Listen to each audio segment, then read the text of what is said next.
Yo, what is good, everybody? It is your boy, Golden Falls, Golden What Ifs, whatever you want to call me, and I'm back. This is a brand new Isagi or Blue Lock What If.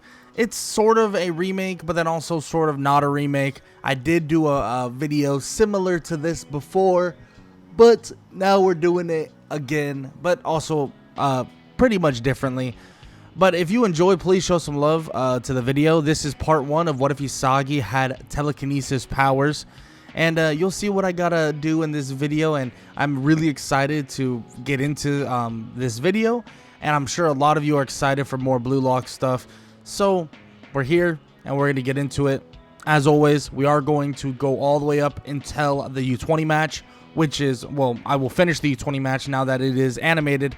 And I will be stopping there. I might go back to the old what ifs and basically go up to the U20. I haven't decided on it just yet, but I might do that. Now, enough of my rambling, enough of my yapping. I don't want to waste much more of your time, and I want to get right into the what if, so let's get it. Isagi Yoichi, and this is the start of his journey. Isagi is just somebody who loves football, and he just wants to have the best time as a striker, wants to be the best striker you've ever seen. But here's the thing about Isagi. He was born to a family that is far different than anyone else's. Not just because, you know, everybody's family is different. It's because this family was the last line of people who actually held powers that involve the mind. Now, the powers that we are talking about have a lot to do with telekinesis, and when he was young, he believed that this was his way of becoming the greatest football player to ever exist. But his parents, his family, would always tell him that under no circumstances can he use his powers. He cannot use his telekinesis, because if he does, people will come for him, people may even hurt him, and, well, let's just say they won't think twice about doing anything to him because they want his powers for their own good, for their own wants, for their own needs, and whatever you could possibly think of. And Isagi hears this and he holds this close to his chest for a long time as he grows up, all the way up until he's basically this football player who's on his way to nationals. But Isagi would train way harder than you could possibly imagine because he knows he can't use his telekinesis powers. But as he goes into his match that would actually lead him into his nationals game, or possible nationals game, his team would be trailing 1-0. And the striker, obviously Isagi Yoichi, would be thinking about everything that he's learned so far, about everything he's learned as a striker, everything he's learned about just developing his game and evolving his game to a large extent. Well, this would lead him to actually having a sequence with his team. His team being down 1 point, they're about to actually score a goal. But this is a choice that would change his life forever. Could he stop, or could he stop and think? No, he had to truly make this decision on the fly. Should he score the goal, or should he pass the ball to the more open person and have him score the goal? Well, Isagi would think about the words of his own coach. The words that his coach would speak would be that team ball is everything, that this is a team sport and this is a team game. So Isagi, well, he would pass the ball, passing the ball perfectly and beautifully, and, well, his teammate would clatter the ball off the side of the goal. And as he sees this, his mind would go into a frenzy. He would think to himself, this is ridiculous. I can't believe I just did that. I passed the ball to him just for him to miss. But somebody is already taking advantage of this and going to capitalize off the mistake. And that is Ryosuke Kira, immediately capitalizing off the mistake, and Isagi tries to chase him down. He can feel himself being even more angry, thinking that he should use his powers, thinking that he's going to actually use his telekinesis here to somehow make him miss. He tries to get close to Kira, but can't make up the distance because of how quick the counter attack really was.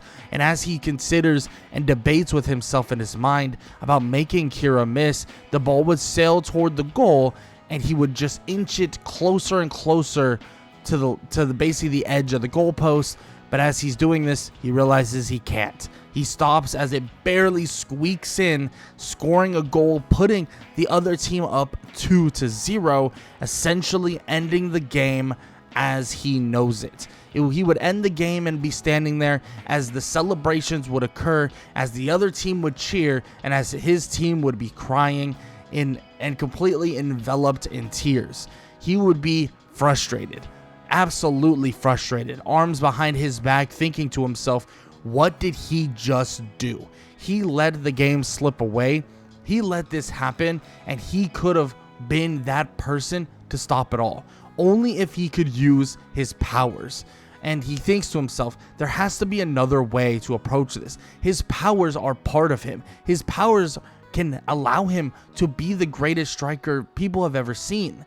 But still, he sits here, stands here, and does nothing with them. He does nothing with the skills he's made, and he listens to a coach that makes him feel like there's no point in putting confidence and just flat out, well, ego in a way into your game of soccer or game of football. And Isagi, well, he's frustrated by this. He feels that the confidence could have been instilled or bestowed within him, and he would have taken that shot. He would have made that shot, and he would have won them the game. He would have been able to get a defensive stop. He would have been able to make another score another goal. He would have been able to do something. But now he's watching from the background. Now he's watching everything pass on by. But what he doesn't know is that this loss will throw him into something that he never would possibly even imagine. Something that would awaken something within Isagi Yoichi that would make him an even greater striker than before, and give him a way to truly utilize the powers he's been hiding for so damn long. And it all starts with a simple letter. A simple letter from something known as Blue Lock, directed by Coach Jinpachi Ego, and it's a survival boot camp that is basically able to develop the ultimate striker for Japan's national football team.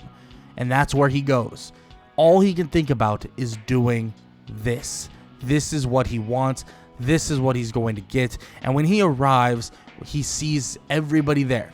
A ton of people. Strikers he recognizes, strikers he doesn't recognize, and another person he obviously would recognize in Kira.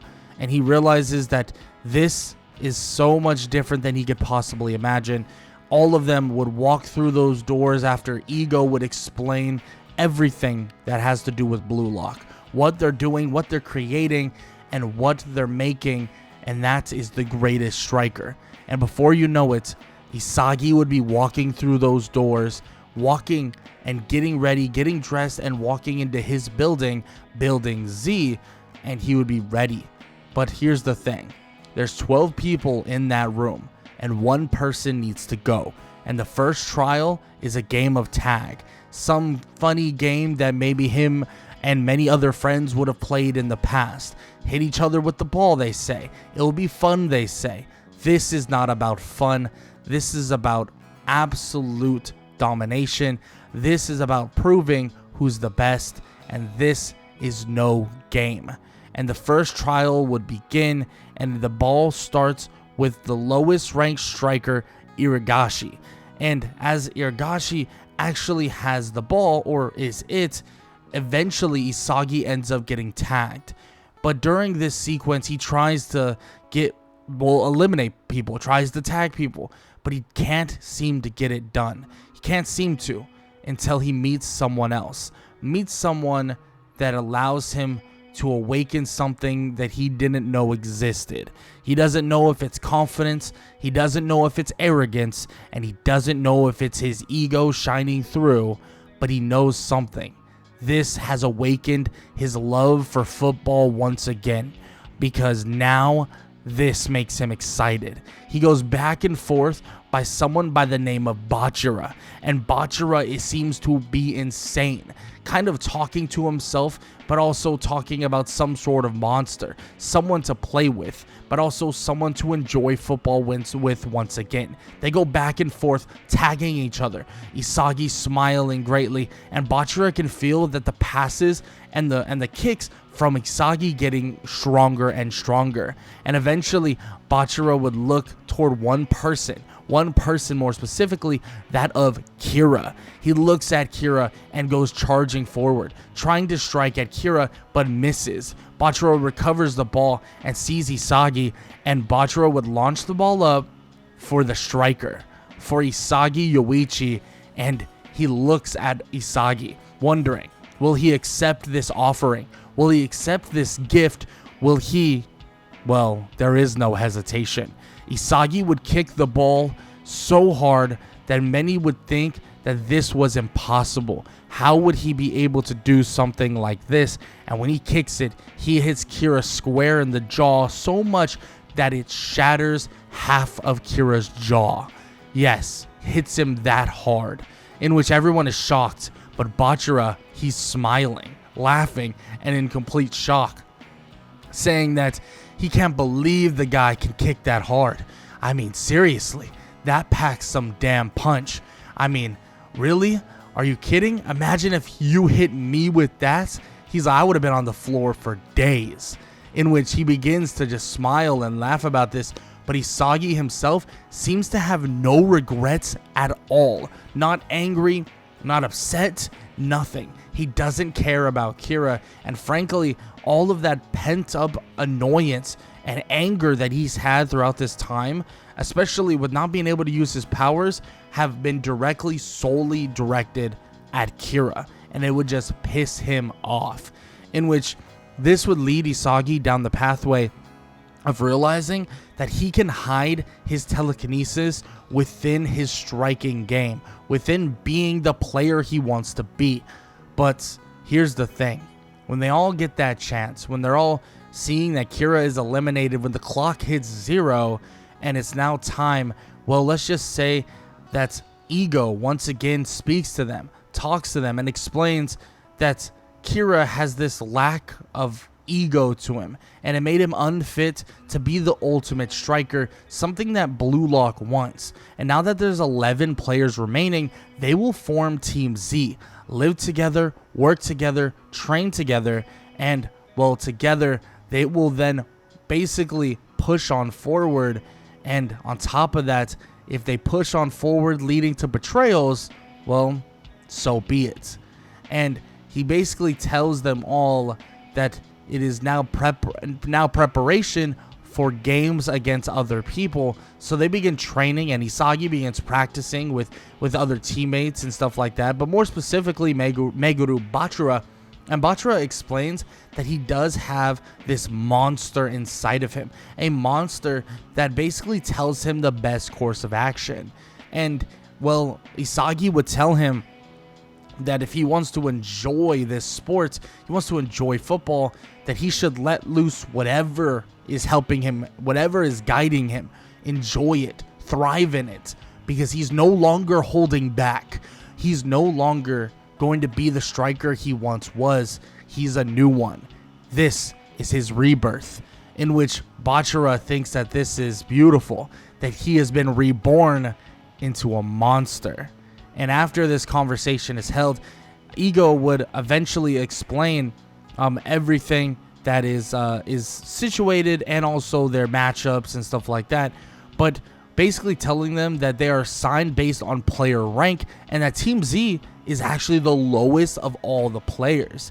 And then explains the next trial and says that Team Z will have a match to prepare for against Team X. And this right here would be Isagi's chance to really look at the competition and really look at what's to come. Because before this match would even start, Ego would explain that there's a lot of things to deal with. That there's 2 winning teams. Basically, we have Team Z, we have Team X, we have Team Y, and we have Team W. But here's the thing you got to keep in mind, that the top scorers will go on no matter what. But there's only 2 winning teams in general, and that's it. The rest will sink down into oblivion, and the rest will sink down into mediocrity and never be a striker again. But this is Isagi's chance.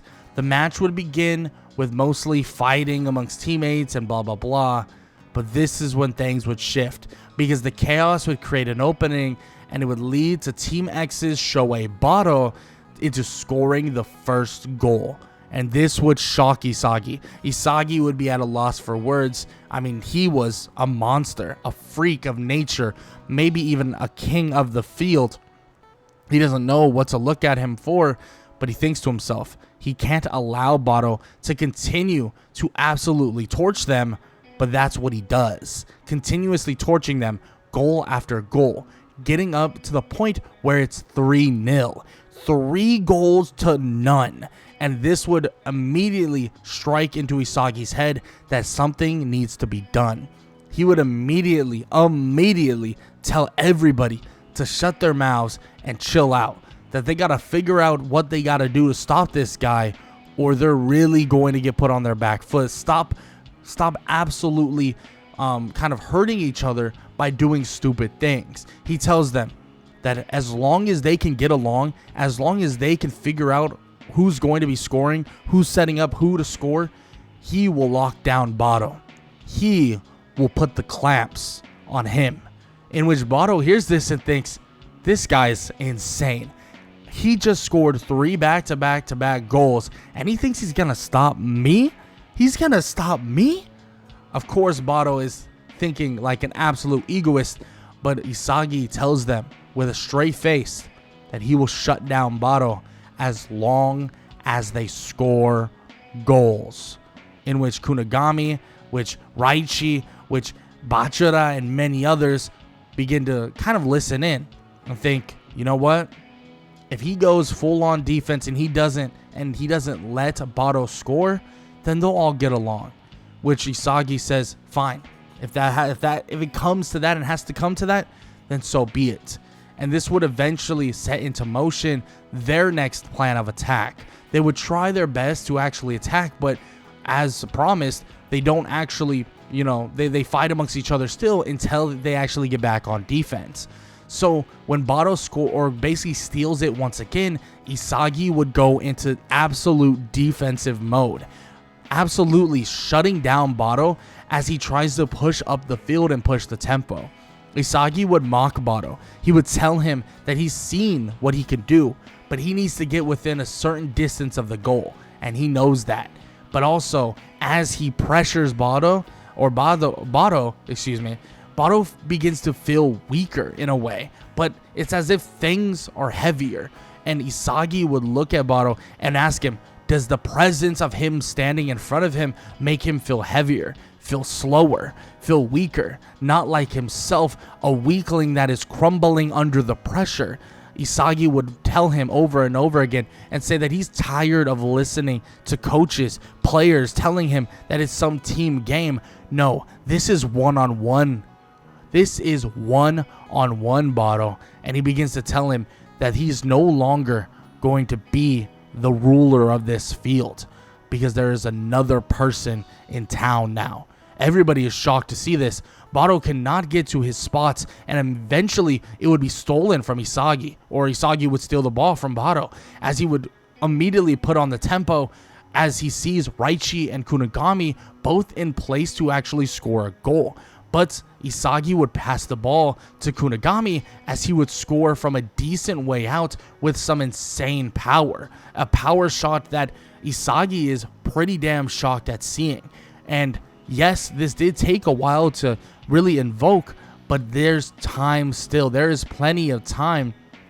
And with Bado's ego continuously overflowing and overwhelming, well, mistakes are bound to happen, and steal after steal would occur. Isagi would clamp him up beyond belief, and he would continue talking all of the smack you could possibly imagine, stealing the ball from him and making Bado feel heavier and heavier. but then the passes he would make would be light as a feather, launching the ball into perfect spots on the field that seemed to be in a way controlled, as if the ball would only move the perfect way that Isagi would want it to move. Isagi would set up goal after goal, leading them to actually being tied 3-3 with only 5 minutes left of the game.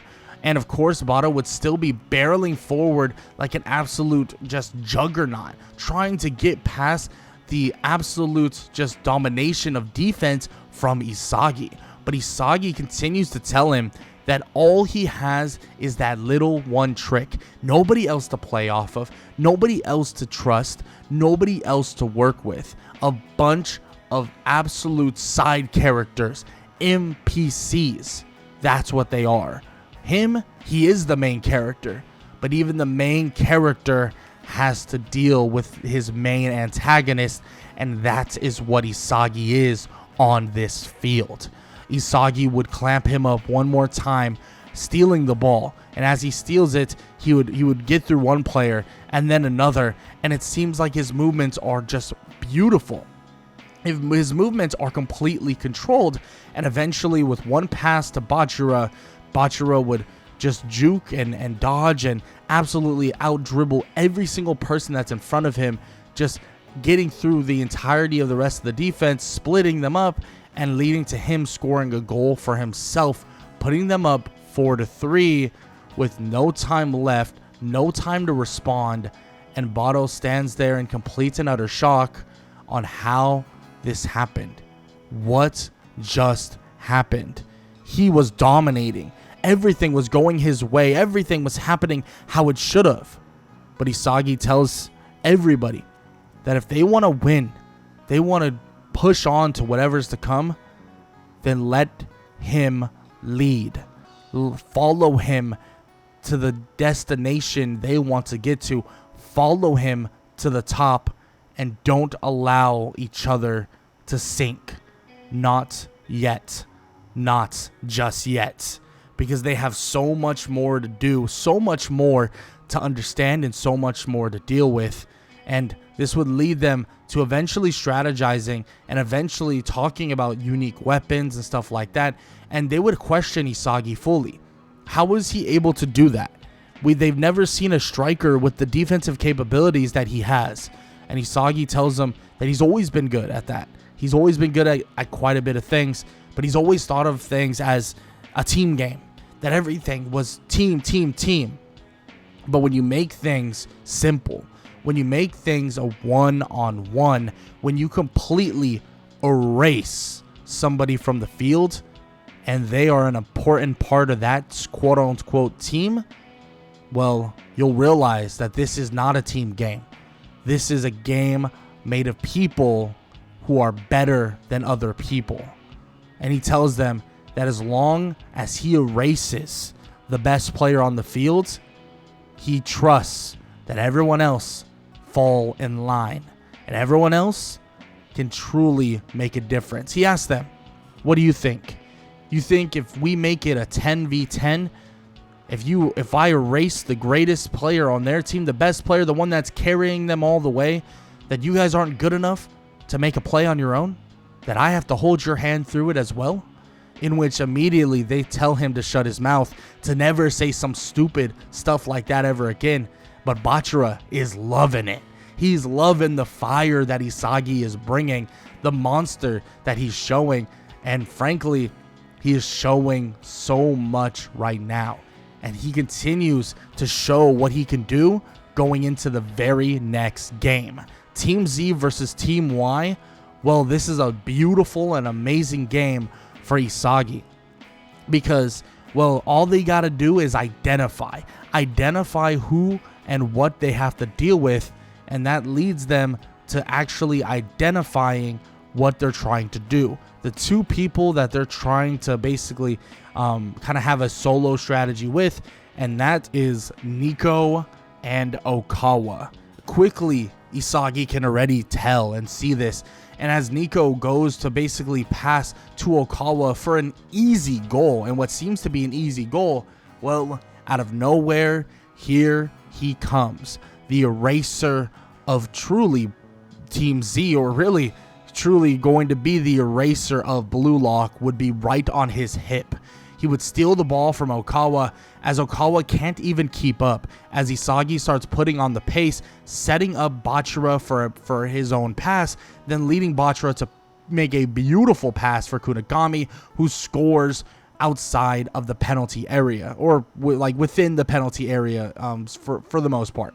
And this would be just insane. Everybody's standing there in complete awe. Everyone's standing there in complete and utter and just questioning what the hell just happened. I mean, seriously, it was so quick, and how did he read it so fast? In which Isagi looks toward Nico, and he realizes that, yes, him clamping Okawa, that is just, that matters, and that, of course, that is quote unquote the player they're going to be playing through, but that's not their best player. He tells them when they group back up that their best player is Nico. He doesn't know it yet, but it's obvious that he sees the field better than Okawa does, and all he's doing is making the pass exactly where it needs to be. But Isagi tells them that it seems like they're going to be stuck in their ways, though, pretty damn quickly, and that is the truth of it. Because they try their strategy one or two more times, and again, Isagi makes the weight of the world feel like it's placed on the shoulders of Okawa, and he no longer can move the way he wants to, no longer can do the things he wants to. And Nico, well, this would lead him to being down 3 points, 3-0, to actually putting things into his own hands. He believes this is the only way. This is the strategy. This is the way. And what does he do? Well, he looks for his own goal. And as he does, he would even be able to set himself up better than you could possibly imagine, setting him into a perfect place that his team finds him, and he's in proper pursuit of a goal for himself. And as he shoots, a foot would come out of nowhere, a foot that would skin the ball, popping it straight up into the air. And who's there? Isagi Yoichi once again. Nico would immediately be shocked, thinking, how is this guy here again? He was just on Okawa. How does he know?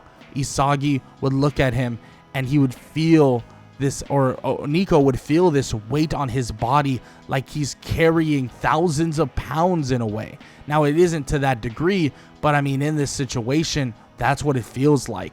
Like his legs are numb, like they are noodles, and he can barely walk. But he pushes through it, and as this weight would slowly lift off of him as he tries to recoup the ball, Isagi would go up and get it himself, jumping pretty damn high, clearing the ball, and he would tell Nico that as long as he's here, as long as he's around, he will be erased. And everybody on the team, or of Team Z, would be in a complete and utter frenzy, scoring goal after goal. And of course, this would lead them to a 5-0 victory. But here's the thing.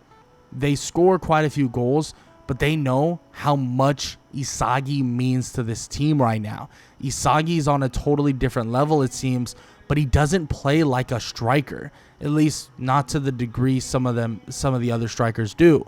But Isagi tells them that all of them have to adapt. But he's using his striker mentality to cut off anything that is to come. He knows how a lot of these strikers think. He knows how a lot of them truly think, and he uses that knowledge to get himself into place, but also allows basically his defensive capabilities to shut them down.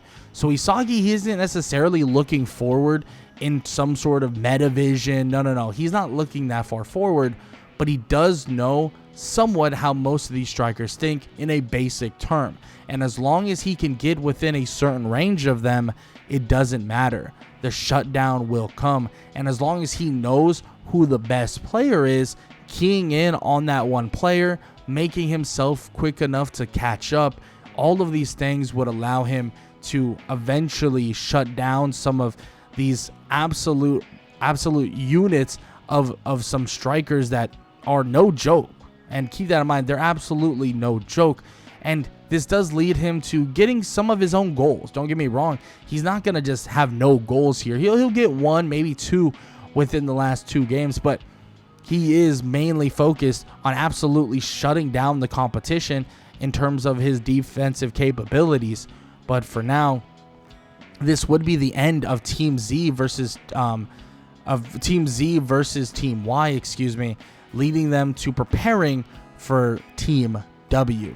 And as they're basically looking at footage, looking at anything they possibly can, this would eventually lead them into having a conversation about strategies, about actually setting people up in 3-on-3s, which actually is a pretty damn good idea. Setting them up in kind of 3-person units where 3 people kind of cycle in and out, and as long as they properly have basically this unified front for their own weapons, then it should be good. But one thing doesn't change. Isagi still plays that crucial role that everything basically runs through him. It starts with his defensive play leading to what they need to do.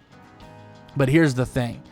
There's somebody who's really not part of the tactic, and somebody who that Isagi believes should be.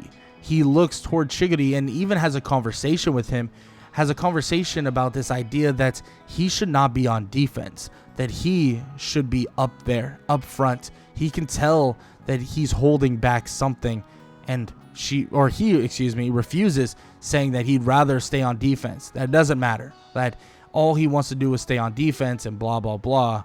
But eventually that idea would be confronted because, let's just say, after some hours and eventually the game, Team W and Team Z would begin.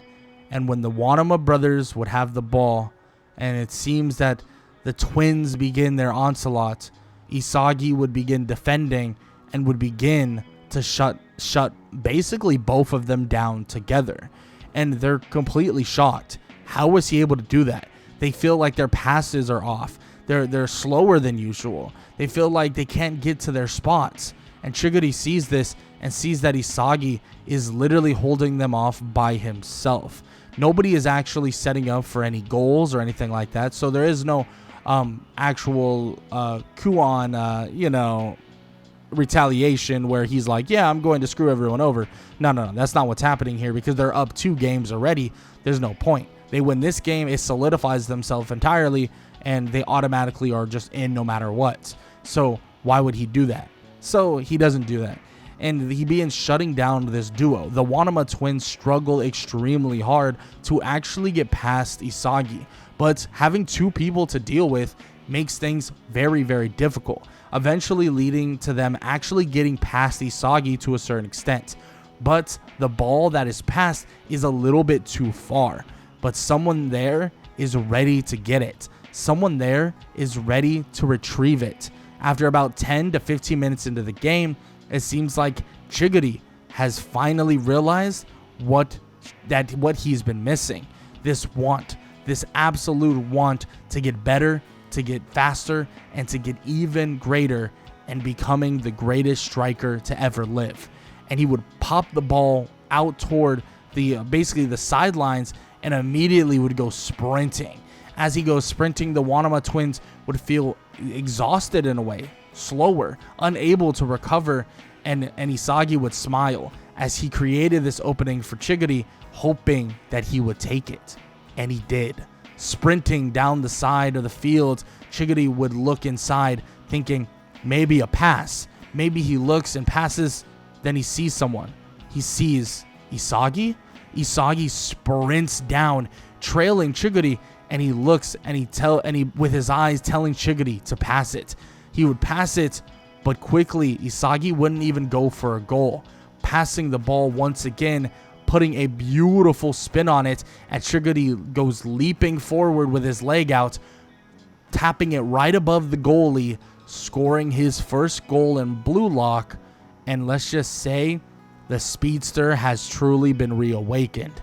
Isagi would have a smile on his face, and he looks toward Bachira and even says that it seems like a very, very fast monster has entered the field, in which Immediately, Isagi says that he'll go back to his promise. He apologizes for breaking the formation. He'll go back to defending. He looks at the Wanama twins and he smiles at them and laughs and says, "Time to be erased once again." They're in complete and utter shock, wondering how the hell he's doing it, what's happening, and let's just say Jinpachi Ego is watching as well, thinking that this kid, well, he's perfect. He is the perfect person they've been waiting for. There's so many of them, so many strikers that have so much potential, but this one, it's as if he's some defensive absolute master, someone that's going to put on a defensive masterclass to set up his great striking. His striking, of course, needs some work, but his defensive capabilities make him look like a threat of a striker beyond belief. Now imagine if you improve that striking ability even more. And with the defensive capabilities, the kid would be a threat absolutely from one end of the field to the other end of the field, being a striker that nobody has seen in existence. This is truly what Blue Lock is about.